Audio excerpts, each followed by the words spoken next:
Security Council calls on the warring parties to prevent and expand the truce.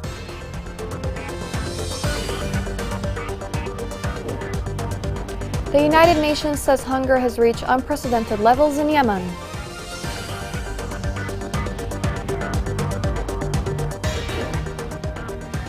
Survived abductees from Houthi jails suffer physical and psychological traumas.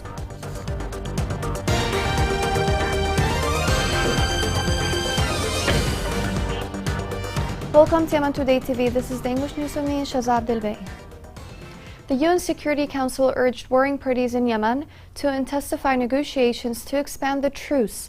Council members highlighted the benefits of the agreement between the government and the Houthi rebels, and also they talked about some of the benefits, including fuel coming to Hodeidah port and commercial flights from the capital, Sana'a. The UN Security Council members welcomed the measures taken by the Yemeni government to avert the lack of fuel in Houthi-controlled areas. In addition, it said the measures taken by the Yemeni government followed a Houthi order that affected the process for clearing fuel ships.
Omani Foreign Minister discussed with the U.S. Special Envoy to Yemen, Tim Linder-King, developments in Yemen.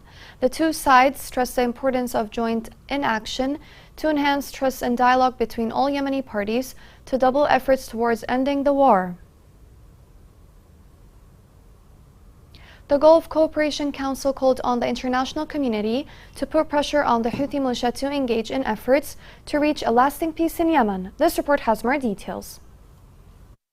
The U.S. envoy to Yemen, Tim Linder-King, began a regional tour to look at possible support for extending the United Nations mediated truce. Linder-King has intensified his meetings with Gulf, Syria, and Yemeni officials with the aim to support the efforts of the United Nations envoy Hans Grunberg to consolidate the truce and to launch a comprehensive political process. In this context, the Secretary General of the Gulf Cooperation Council, Naif al-Hajraf, called on the international community to support the Yemeni Leadership Council and to intensify pressure on the Houthis in order to achieve security and peace in Yemen, and to engage in a political solution to the crisis in accordance with the United Nations references. His comments came during a meeting with Linder-King on Monday in Riyadh as part of the U.S. envoy's tour in the region. Also on Monday, the Saudi ambassador to Yemen, Mohammed bin Said al-Jaber, met in Riyadh with Linder-King. The Saudi press agency reported that the meeting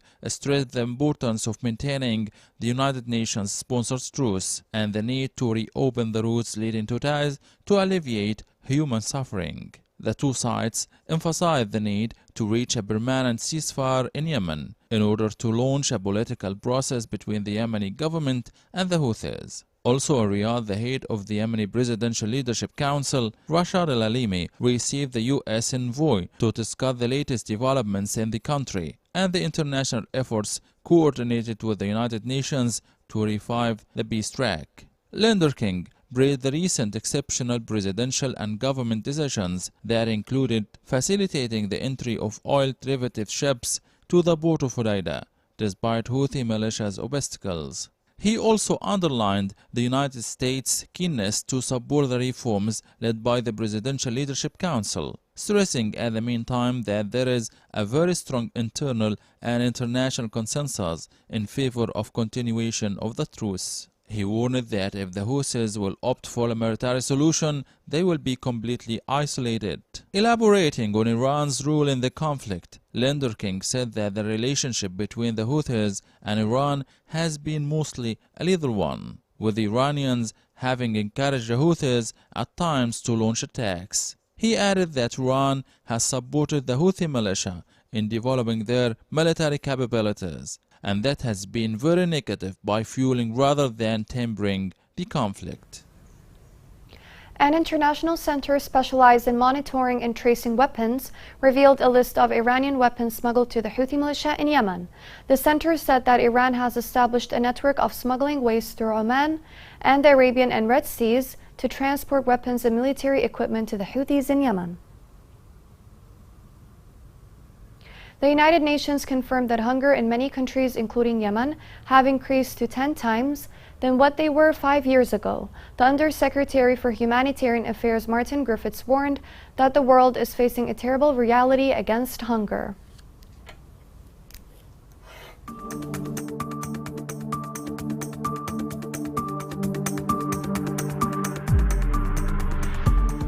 These two countries supply about 30% of all the wheat exports globally. Corn about 20%. In sunflower oil about 80%.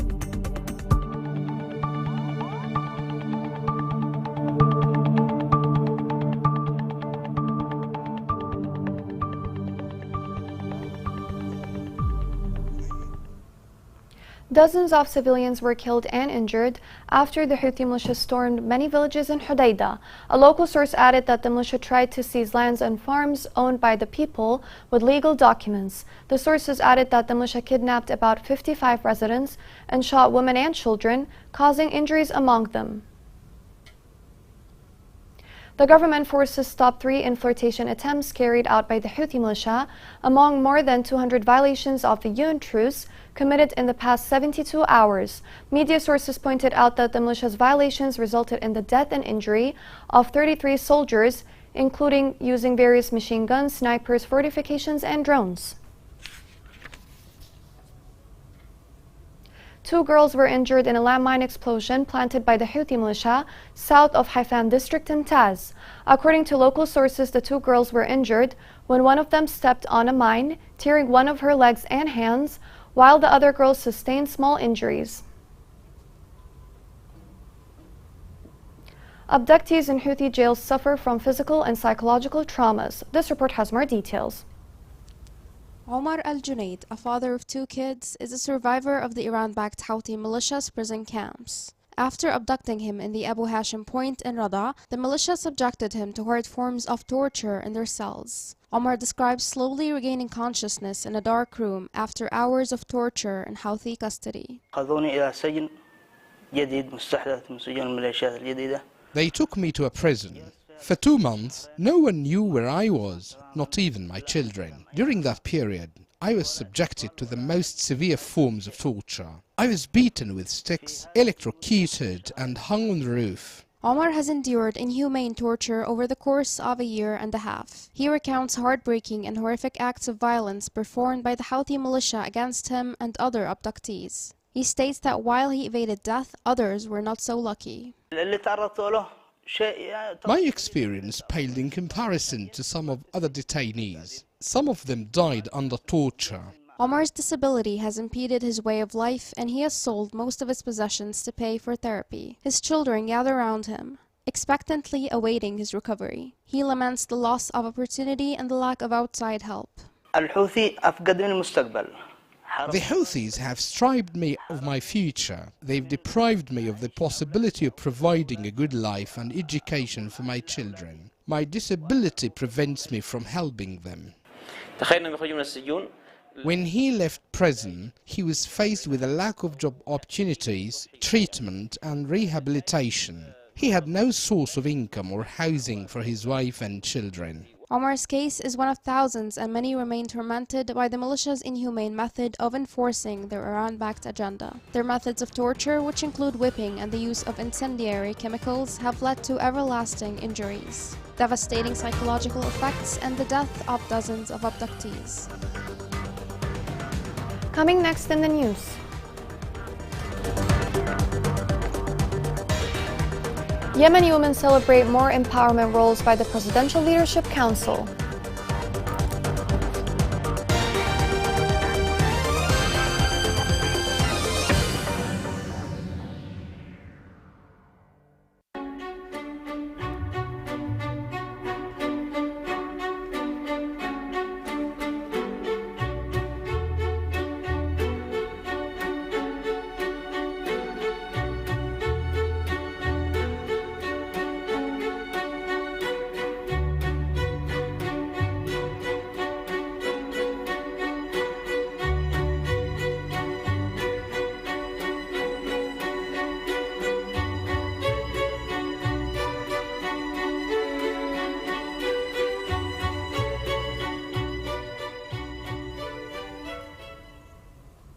Welcome back. Chairman of the Presidential Leadership Council, Rashad Al-Alimi, arrived in the German capital. He is going to discuss with German leaders the latest developments in Yemen and also the international and regional efforts to reach peace.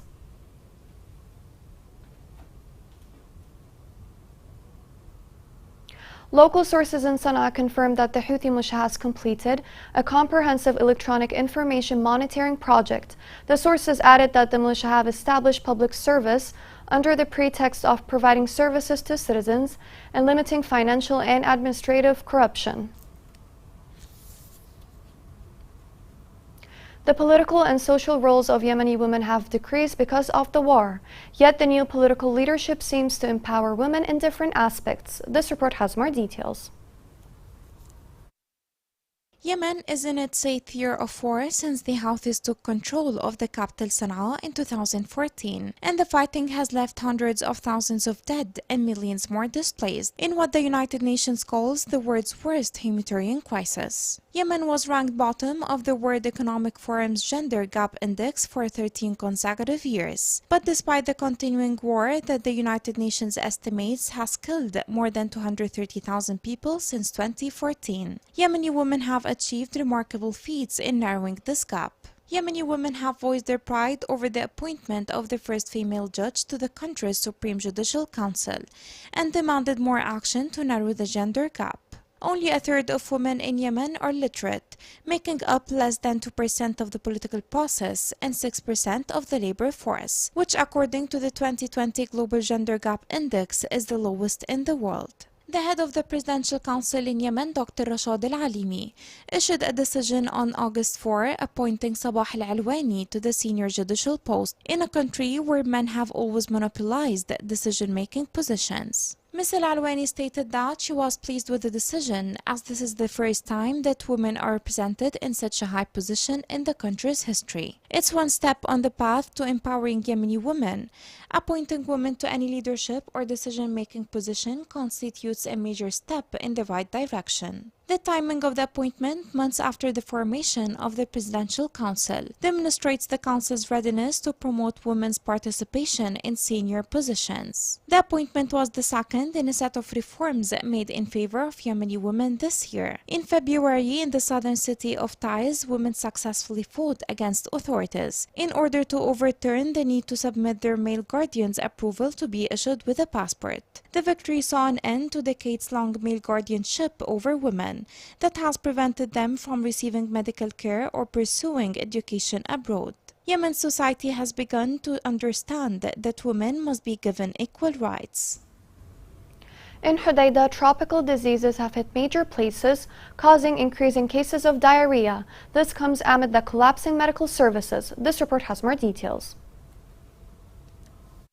In the south of Hodeidah, people are suffering the scarcity of hospitals and medical centers, and everyone can see the distress in the eyes of its visitors, who come from the city and the surrounding remote areas to obtain the available medical services in search of medicine for their children, who suffer from fever and diarrhea that are widespread in the region, amid a noticeable inability to confront this epidemic, which may kill the infected.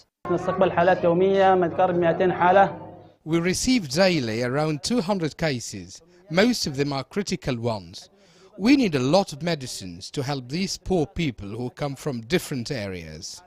Although the hospital provides services to patients and employs more than 50 male and female volunteers who provide tangible services in all departments, but with the widespread of diarrhea cases, the hospital is facing a real crisis as it lacks the simplest medicines and solutions. The lab is suffering the scarcity of essential devices. We call on the health ministry to provide us with the stuff. As we receive a lot of patients daily, we are working here voluntarily for a long time without any compensation. So we call on the authorities to compensate us to have the ability to pursue work. By the summer and autumn, and with the advent of rains and the accumulation of waste, the areas of gathering insects that transmit epidemics increase, especially in stagnant water, so that the cases of fever increase remarkably. The conclusion of this short tour: there is no treatment and no medical staff available. The patients have no choice but to relieve their pain and leave the hospital, while some are lying on the ground hoping to find someone to help them with medicine. The Yemeni Center for Weather Prediction expected thunderstorms in separate areas in the next 24 hours. In addition, the center warned citizens in areas where rain is expected to avoid being in valleys and flood corridors, and warned drivers on roads and mountain turns from low visibility as a result of rain.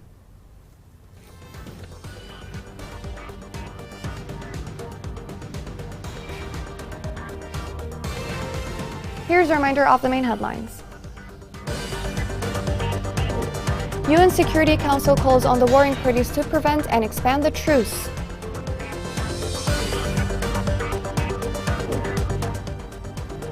The UN says hunger has reached unprecedented levels in Yemen.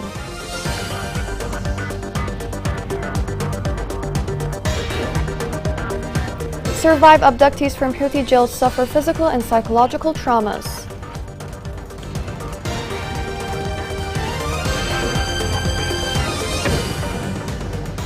This is the end of the news. Thank you for watching.